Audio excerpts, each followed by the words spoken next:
Mesdames, Messieurs, bienvenue dans cette interview sur Africa 24. Oulimata Sarr, ministre de l'économie, du plan et de la coopération du Sénégal, est notre invitée dans cette interview. Madame Sarr, bienvenue sur ce plateau. Merci de me recevoir. Nous sortons tout juste de l'Invest in Sénégal Forum. C'était un gros challenge pour vous. Quel sentiment à l'issue de ces travaux? Est-ce que vous ressentez de la satisfaction ou bien les attentes n'ont pas été comblées? Non, c'est un forum absolument réussi. Une réussite éclatante par le nombre de participants. Nous avions presque 5000 personnes inscrites sur la plateforme et nous avons eu hier à l'ouverture plus de 3500 personnes. Presque 75 nationalités qui sont réunies, une liste de projets sur la table. Nous parlons plus de 4000 milliards d'investissements. Donc pour nous, le forum Invest in Sénégal a été un succès et les objectifs ont été dépassés. 4 000 milliards, c'est bien au-delà de ce que vous espériez. C'était 2 000 milliards en termes d'objectifs visés. Qu'est-ce qui, selon vous, justifie un tel engouement pour le Sénégal, pour l'investissement au Sénégal? Je pense que le message du Sénégal a été un message fort. Le message a été « Sénégal is open for business ». Le Sénégal est ouvert aux affaires. Depuis ces dernières années, le Sénégal s'est évertué à améliorer son climat des affaires. Ce matin, nous avons eu un grand panel sur les partenariats publics-privés. Vous savez que la loi de 2014 sur les PPP a été revue en 2021. Et les conversations autour de la nouvelle loi sur le PPP et les nouveaux contrats qui ont été signés nous a montré que cette transformation structurelle de notre économie est en marche. Aujourd'hui, les investisseurs ont un appétit pour le Sénégal. Nous sommes un pays sur la rampe de l'émergence, un pays gazier et pétrolier dans quelques mois. Et je pense que ces engagements sur les projets, les programmes et les réformes nous montrent que vraiment la communauté internationale, le secteur privé national, régional, international fait confiance au Sénégal. Il y a le gaz, il y a le pétrole, mais il y a certainement d'autres secteurs attractifs. Quels sont les domaines d'activité sur lesquels les investisseurs peuvent se positionner sur le Sénégal pour espérer capitaliser leurs investissements? Alors, le Sénégal a, depuis l'avènement du président Macky Sall, un plan national de développement qu'on appelle le plan Sénégal émergent. Et le plan Sénégal émergent est bâti sur 3 piliers. Le premier, c'est la transformation structurelle de notre économie, à travers des investissements publics importants dans le secteur des infrastructures, de l'eau, de l'énergie, des routes. Un investissement important sur le pilier 2, qui est le capital humain, donc l'éducation, la formation professionnelle. Et le troisième pilier, qui est la gouvernance, c'est la paix et la sécurité. Tous les projets qui ont été présentés, aussi bien par le secteur public que le secteur privé, étaient ancrés sur ces 3 piliers du plan Sénégal émergent.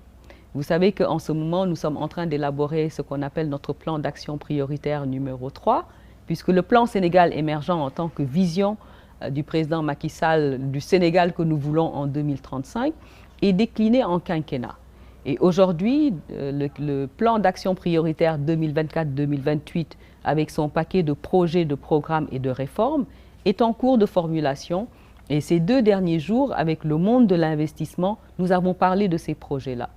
Les projets continuent à être dans la santé, donc les infrastructures de santé comme les hôpitaux, les routes, le désenclavement des zones rurales du Sénégal, l'accès à l'eau, à l'électricité. Vous savez qu'au-delà du pétrole et du gaz, le Sénégal est un pays engagé sur les énergies renouvelables.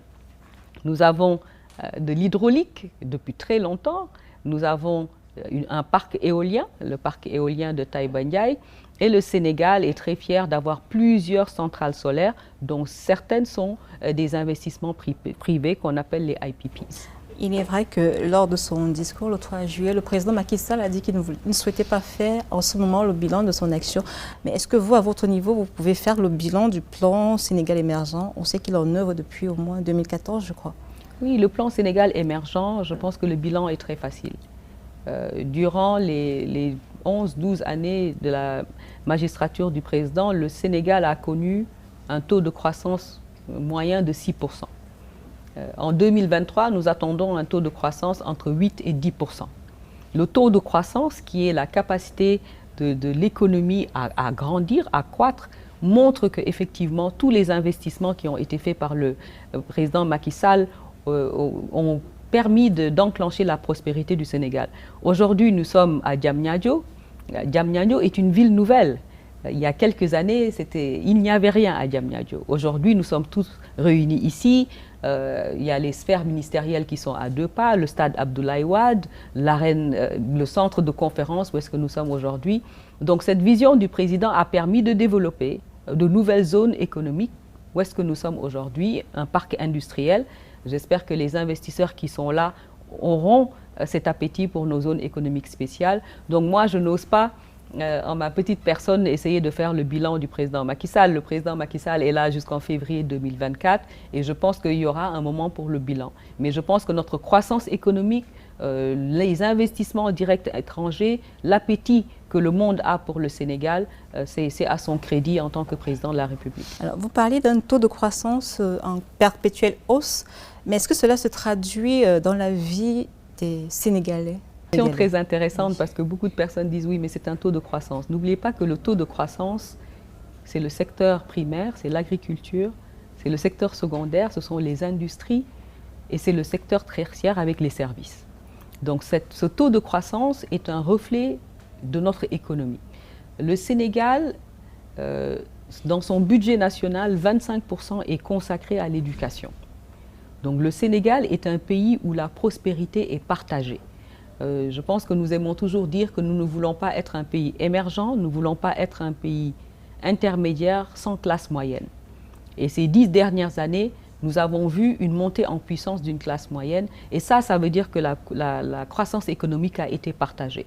Il reste bien évidemment des défis, je pense que nous ne leurrons pas, mais je pense que les investissements publics qui ont été faits de 2014 à aujourd'hui, qui sont visibles pour vous qui visitez le Sénégal, vous savez que le Sénégal a beaucoup investi dans son capital humain et dans la transformation structurelle de son économie.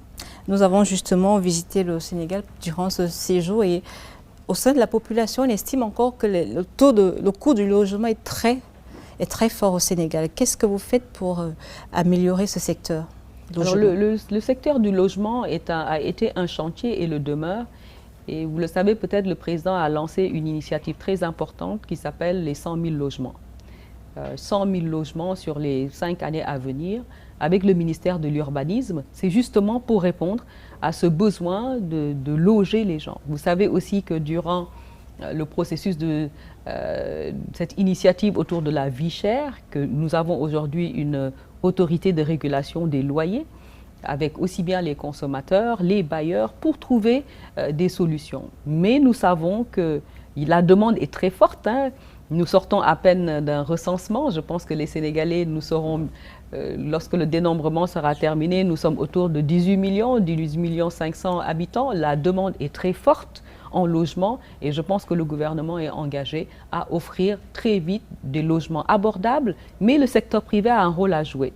Votre question est pertinente puisque aujourd'hui, dans le cadre du programme des 100 000 logements, le Sénégal met le foncier à la disposition du secteur privé pour qu'il vienne faire des logements sociaux raisonnables puisque le secteur privé nous disait que c'est le foncier qui coûtait le plus cher. Donc le Sénégal, le message est toujours le même, is open for business, investissez et nous allons mettre l'environnement des affaires pour que vous puissiez le faire. L'environnement des affaires du Sénégal est certes attractif, mais le président a parlé de pesanteur à lever, de réformes à venir. Est-ce qu'on peut avoir une idée des réformes qui peuvent être faites pour justement susciter l'arrivée des investisseurs? Absolument. Hier, le président en a parlé. Il a parlé de réforme fiscale, il a parlé de la réforme du Code du travail, il a parlé d'une administration pro-business et bien évidemment la dématérialisation des processus.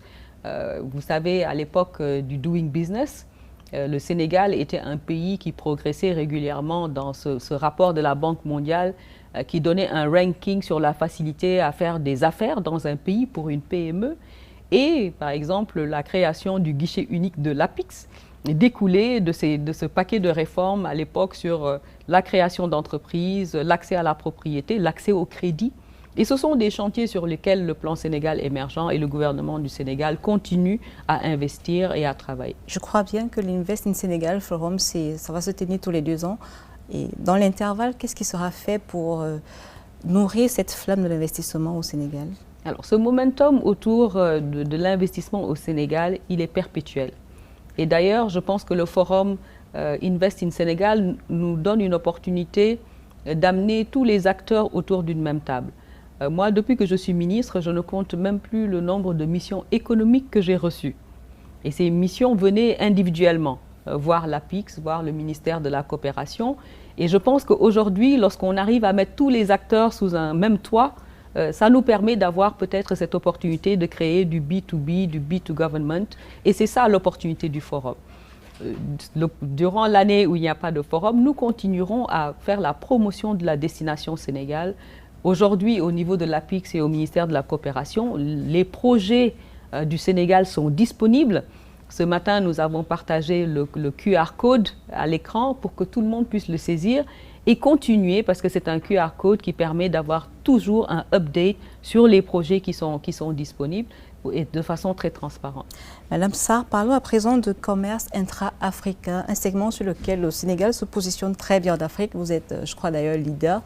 En 2021 ou 2022, on estimait à au moins 30% votre trafic commercial à l'intérieur de l'Afrique. Alors, comment est-ce que les autres économies du continent peuvent tirer des enseignements de votre expérience? Alors, le Sénégal est un hub. C'est un hub logistique, c'est un hub aérien. Et aujourd'hui, nous sommes à Diamniadio et vous savez que Diamniadio a un parc industriel qui est une zone économique spéciale qui est tournée sur le monde.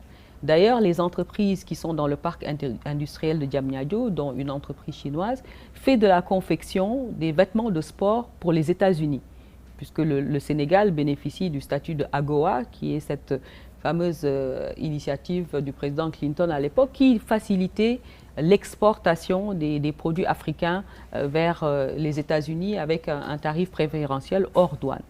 Le Sénégal se positionne comme un hub industriel, puisque nos partenaires, comme le Mali, qui est le premier partenaire commercial du Sénégal, comptent sur notre accès à la mer pour recevoir leurs biens et services.